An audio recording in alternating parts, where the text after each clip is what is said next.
So if you look at the story of the Bible, by the way, about 43% or so of the Bible is narrative.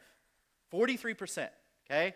So that narrative means it's telling a story, right? Another 33% is poetry, right? So it is, a lot of the prophets use poetry.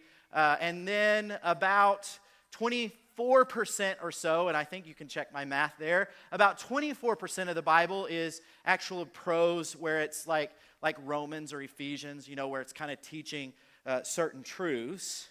And I find it interesting, at least in my tradition, that most sermons and most Bible stories and things like that were really focused on the 25%, which is still extremely important, but it kind of skipped over the overall narrative of Scripture, right? And so what that's called, what that lends itself to is what I would call biblical moralism.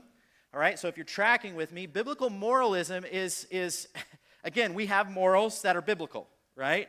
But biblical moralism is when we take a story and we wrap a moral truth around that story and say, okay, here's the story of Jonah, here's the moral truth, don't run from God, don't disobey God because that's going to end badly for you, that might get you swallowed by a fish. And those are good moral truths, aren't they? Listen to God, don't run from God, don't disobey God. Everybody agree that's a good moral truth, right? But what happens with biblical moralism is not the gospel. The gospel produces moral behavior, but moral behavior does not save us, nor is it the goal, like if I just change my behavior, then I'm living the gospel out, nor is it the goal. So what happens when we just wrap a moral principle around a story, we get Christian moralism, and that's not all bad, but it doesn't interpret the moral imperative in light of the gospel, in light of the story of Jesus. Are you tracking with me?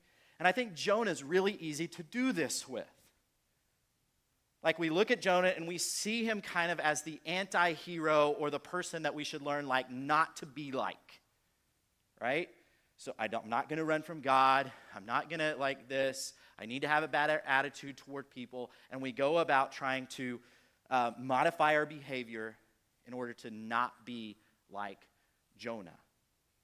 By the way, and I don't know if Abner mentioned this last week. I was trying to pay attention as much as I could. But the story of Pinocchio, from your class, fundamentals, the story of Pinocchio is kind of a modern day, it was 1940s Disney. It has Jonah themes all throughout it. Did you know that? I was like, whoa, yeah, it does. Interesting. So go back and watch Pinocchio with your kids and see what lessons from Jonah you can derive.